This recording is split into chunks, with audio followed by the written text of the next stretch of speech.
Bonsoir à toutes et à tous, merci d'être avec nous. Dans Plus belle la vie, encore plus belle, le temps des silences touche à sa fin. Ce qui était jusqu'ici enfoui dans l'ombre, dissimulé derrière la peur, le mutisme et les non-dits, refait surface aujourd'hui avec une violence implacable. La vérité commence enfin à émerger, mais elle s'accompagne d'un danger immédiat, tangible, et désormais impossible à ignorer. Au cœur de cette tempête, une certitude s'impose. Martin sait. Il a vu. Et ce qu'il détient pourrait faire basculer toute l'enquête. Longtemps, son silence a été interprété comme une fuite, une hésitation, une zone grise. Mais aujourd'hui, les preuves parlent. Les enquêteurs comprennent enfin que ce silence n'était pas un choix stratégique, mais une tentative désespérée de survivre face à une menace bien réelle. Au commissariat, l'atmosphère se tend. Chaque décision devient lourde de conséquences. Les lignes bougent, les rôles évoluent, et une évidence s'impose progressivement: Martin n'est plus un simple élément du dossier. Il est la clé. Une clé capable de faire tomber un suspect mais aussi d'attirer sur lui tous les dangers. Protéger devient aussi urgent qu'enquêter. Pendant que la pression monte côté police, une autre réalité, plus silencieuse mais tout aussi alarmante, se dessine ailleurs. Celle d'un esprit marqué par ce qu'il a vécu, enfermé dans la peur, incapable de trouver le repos. Parler, c'est risquer de tout faire remonter. Se taire, c'est laisser la violence continuer.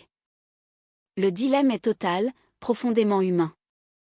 Et alors que certains pensent enfin toucher au but, la menace sort de l'ombre. Elle ne prévient pas. Elle frappe vite, fort, sans détour.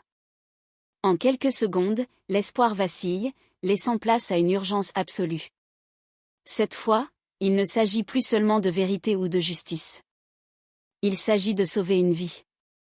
Dans cette vidéo, nous allons revenir en détail sur cet épisode charnière, analyser chaque révélation, chaque tension interne, chaque choix décisif. Car dans Plus belle la vie, encore plus belle, plus la vérité se rapproche, plus le danger se précise. Et désormais, personne n'est à l'abri.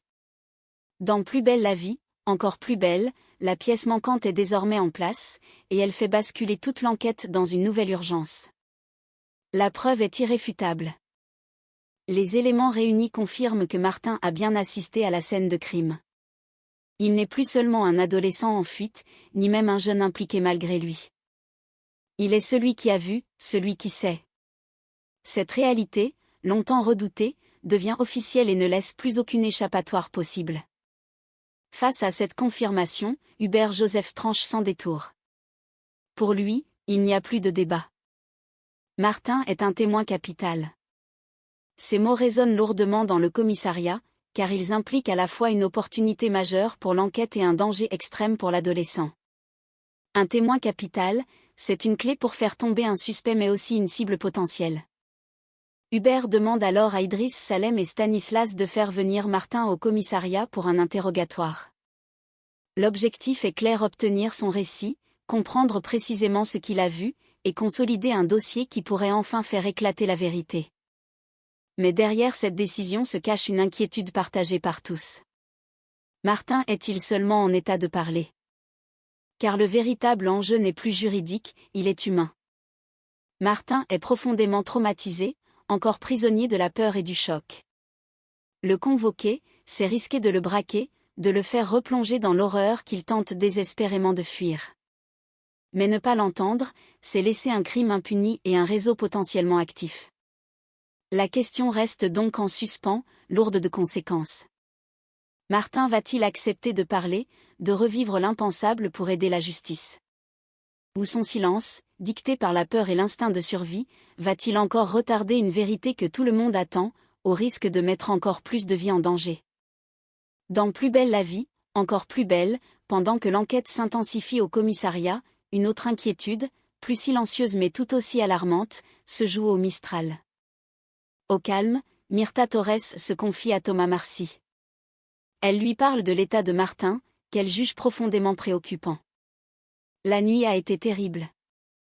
L'adolescent s'est réveillé à plusieurs reprises, en sueur, désorienté, envahi par la panique.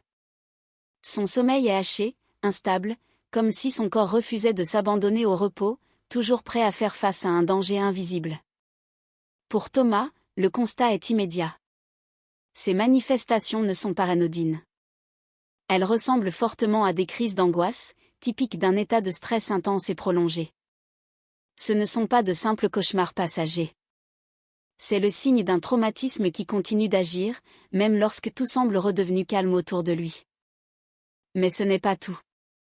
Myrtha confie également que Martin refuse désormais de quitter sa chambre. Il s'enferme, se replie sur lui-même, comme si cet espace clos était devenu son seul refuge. Le monde extérieur lui paraît trop menaçant, trop imprévisible. Sortir, c'est s'exposer. Rester enfermé, c'est tenter de garder le contrôle. Cette situation éclaire d'un jour nouveau les hésitations de Martin face à la police et son mutisme persistant. Le danger n'est plus seulement dehors, il est désormais à l'intérieur de lui. Chaque bruit, chaque souvenir, chaque image ravive la peur. Martin ne fuit plus seulement des hommes ou une enquête. Il fuit ce qu'il a vécu. Au Mistral, l'inquiétude grandit. Car pendant que certains attendent qu'il parle pour faire avancer la vérité, Martin, lui, lutte simplement pour retrouver un semblant de sécurité. Et cette fragilité extrême pose une question cruciale, aussi délicate que centrale pour la suite. Comment demander à un adolescent de témoigner, alors que son esprit est encore prisonnier de la terreur? Dans Plus belle la vie, encore plus belle, la pièce manquante est désormais en place, et elle fait basculer toute l'enquête dans une nouvelle urgence. La preuve est irréfutable.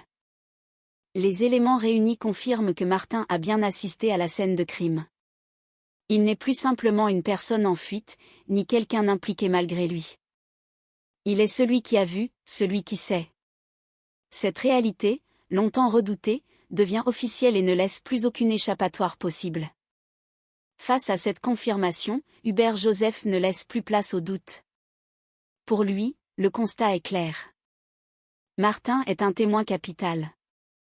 Ces mots résonnent lourdement dans le commissariat, car ils ouvrent une opportunité majeure pour l'enquête tout en révélant un danger immédiat. Un témoin capital, c'est une clé pour faire tomber un suspect mais aussi une cible potentielle. Hubert demande alors à Idriss Salem et à Stanislas de faire venir Martin au commissariat pour une audition. L'objectif est clair, obtenir son récit, comprendre précisément ce qu'il a vu, et consolider un dossier capable de faire enfin éclater la vérité. Mais derrière cette décision s'installe une inquiétude partagée par tous. Martin est-il seulement en état de parler? Car le véritable enjeu n'est plus juridique, il est humain. Martin est profondément marqué, encore prisonnier de la peur et du choc. Le convoquer, c'est risquer de le braquer, de le replonger dans l'horreur qu'il tente désespérément de fuir. Mais ne pas l'entendre, c'est laisser un crime impuni et un réseau potentiellement toujours actif. La question reste donc en suspens, lourde de conséquences. Martin va-t-il accepter de parler, de revivre l'impensable pour aider la justice? Ou son silence, dicté par la peur et l'instinct de survie, va-t-il encore retarder une vérité que tout le monde attend, au risque de mettre d'autres vies en danger? Dans Plus belle la vie, encore plus belle, pendant que l'enquête s'intensifie au commissariat, une autre inquiétude, plus silencieuse mais tout aussi alarmante, s'installe au Mistral. Dans un moment de calme apparent, Myrtha Torres se confie à Thomas Marcy. Elle lui parle de l'état de Martin, qu'elle juge profondément préoccupant. La nuit a été éprouvante. Il s'est réveillé à plusieurs reprises, en sueur, désorienté, envahi par la panique. Son sommeil est haché, instable, comme si son corps refusait de s'abandonner au repos, toujours prêt à faire face à un danger invisible. Pour Thomas, le constat est immédiat. Ces manifestations ne sont pas anodines. Elles ressemblent à des crises d'angoisse, caractéristiques d'un état de stress intense et prolongé. Ce ne sont pas de simples cauchemars passagers. C'est le signe d'un traumatisme qui continue d'agir, même lorsque tout semble redevenu calme autour de lui. Mais ce n'est pas tout. Myrtha confie également que Martin refuse désormais de quitter sa chambre. Il s'enferme, se replie sur lui-même, comme si cet espace clos était devenu son seul refuge. Le monde extérieur lui paraît trop menaçant, trop imprévisible. Sortir, c'est s'exposer. Rester enfermé, c'est tenter de garder le contrôle. Cette situation éclaire d'un jour nouveau ses hésitations face à la police et son mutisme persistant. Le danger n'est plus seulement dehors, il est désormais à l'intérieur de lui. Chaque bruit, chaque souvenir, chaque image ravive la peur. Martin ne fuit plus seulement des hommes ou une enquête. Il fuit ce qu'il a vécu. Au Mistral, l'inquiétude grandit. Car pendant que certains attendent qu'il parle pour faire avancer la vérité, Martin, lui, lutte simplement pour retrouver un semblant de sécurité. Et cette fragilité extrême pose une question cruciale pour la suite. Comment demander à quelqu'un de témoigner, alors que son esprit reste encore prisonnier de la terreur? Dans Plus belle la vie, encore plus belle, une tension plus sourde s'installe au commissariat, cette fois non plus autour de Martin, mais au sein même de l'équipe. Ariane Hersan confronte Stanislas sans détour. Elle lui reproche de mener l'enquête en solitaire, de conserver certaines informations alors que la situation exige une coordination totale. Le ton est ferme. Dans une affaire aussi grave, chaque zone d'ombre peut coûter cher, et Ariane refuse d'avancer à l'aveugle. Stanislas ne se braque pas. Au contraire, il accepte de partager ce qu'il a découvert, comme s'il savait que le moment était venu de lever un coin du voile. Il lui explique ce qui l'intrigue profondément dans le parcours de Ziad Slimani. Selon toute logique, Ziad aurait dû emprunter la 55, l'axe le plus rapide, le plus direct, le plus évident. Mais il ne l'a pas fait. Il a préféré se faufiler par des petites ruelles, des itinéraires secondaires, plus lents, plus complexes. Et c'est là que le doute s'installe. Stanislas souligne un détail capital. Ziad était blessé. Dans un tel état, l'urgence aurait dû primer. Chercher la rapidité, l'efficacité, l'accès le plus simple au secours. Or, son choix de parcours va exactement à l'encontre de cette logique. Ce n'est pas une décision improvisée. C'est un comportement réfléchi, presque calculé. Ariane l'écoute attentivement, mais une autre question s'impose à elle. Ce raisonnement est précis. Trop précis. Elle s'étonne alors de la facilité avec laquelle Stanislas décrit les routes, les axes, les ruelles de Marseille. Il connaît la ville dans ses moindres recoins, alors qu'il vient à peine d'arriver. Cette maîtrise ne correspond pas à l'image d'un nouveau collègue encore en phase d'adaptation. Un malaise s'installe, discret mais réel. Ariane comprend que quelque chose lui échappe. Soit Stanislas dissimule une partie de son parcours, soit il entretient un lien plus ancien avec cette ville ou avec cette affaire. Sans l'accuser frontalement, le doute s'immisce. Et dans une enquête où chaque détail compte, ce genre d'ombre ne peut être ignoré. La question reste suspendue, lourde de sous-entendus. Stanislas est-il simplement un enquêteur particulièrement intuitif et expérimenté, ou cache-t-il un lien plus profond avec cette affaire? À mesure que la vérité se rapproche, ce sont désormais les enquêteurs eux-mêmes qui deviennent, à leur tour, des énigmes. Dans Plus belle la vie, encore plus belle, la vérité progresse, mais chaque avancée semble désormais faire naître une inquiétude plus profonde encore. Idriss Salem informe Luna Torres que Martin devra être de nouveau auditionné. L'annonce est brutale. Luna encaisse difficilement cette information, d'autant plus qu'elle mesure enfin toute l'ampleur de ce que son petit-fils a traversé.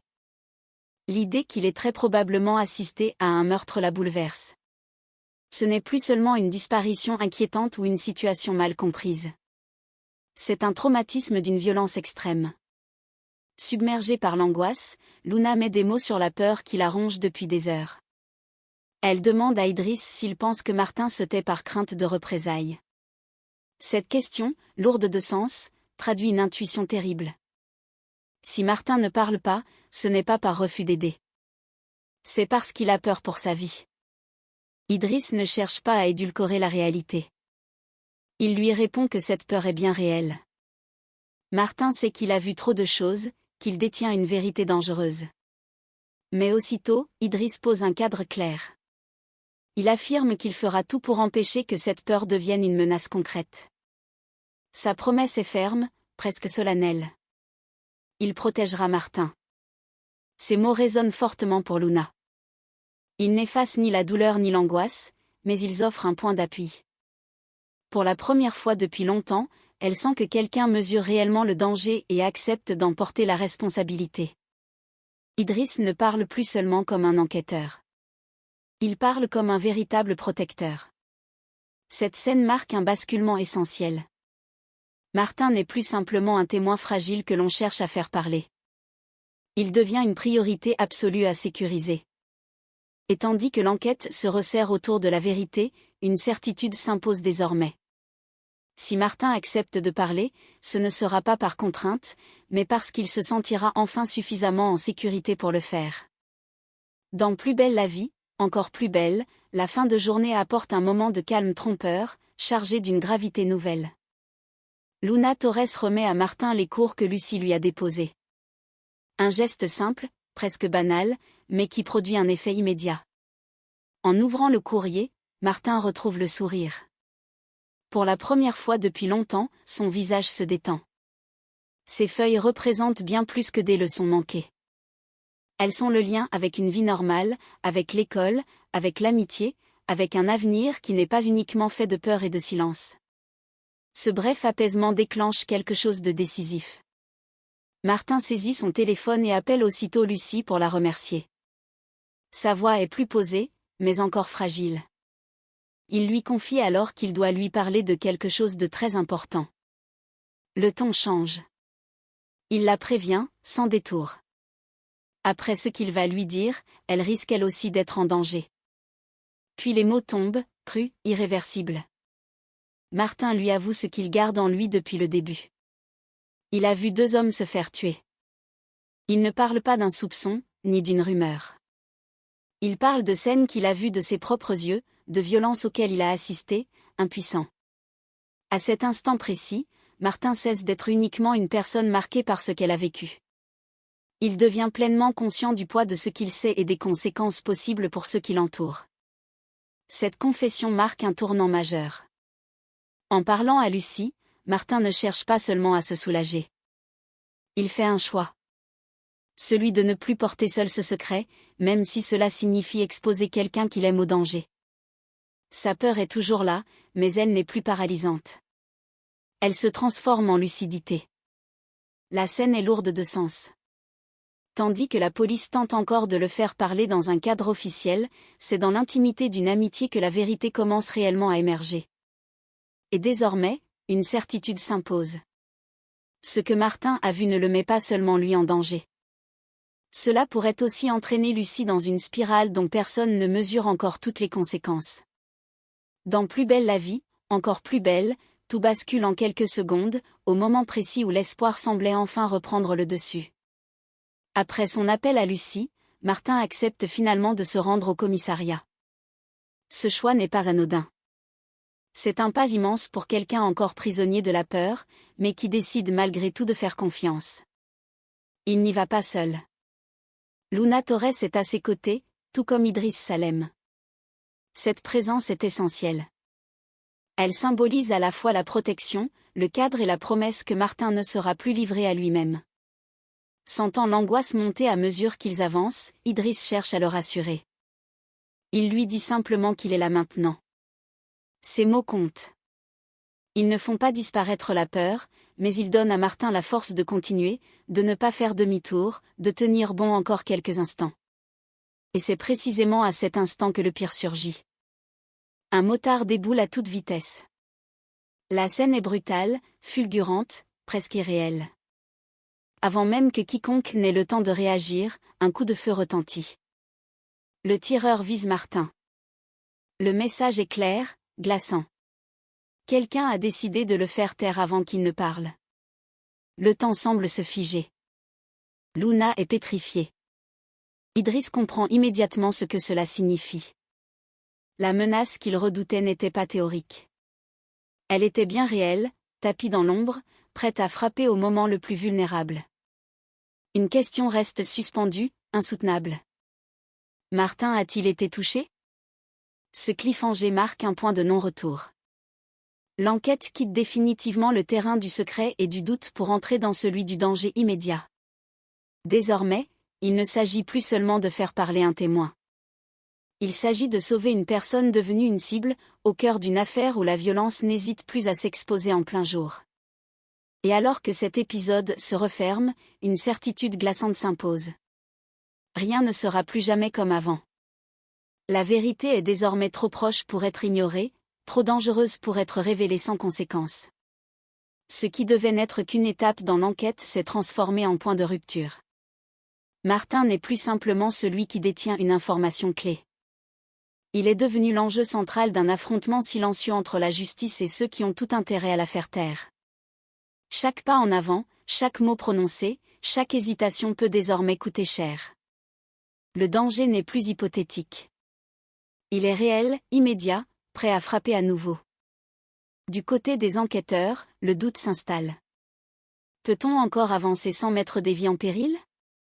Jusqu'où aller pour faire éclater la vérité? Car protéger, écouter, comprendre prend désormais autant d'importance que résoudre l'affaire elle-même.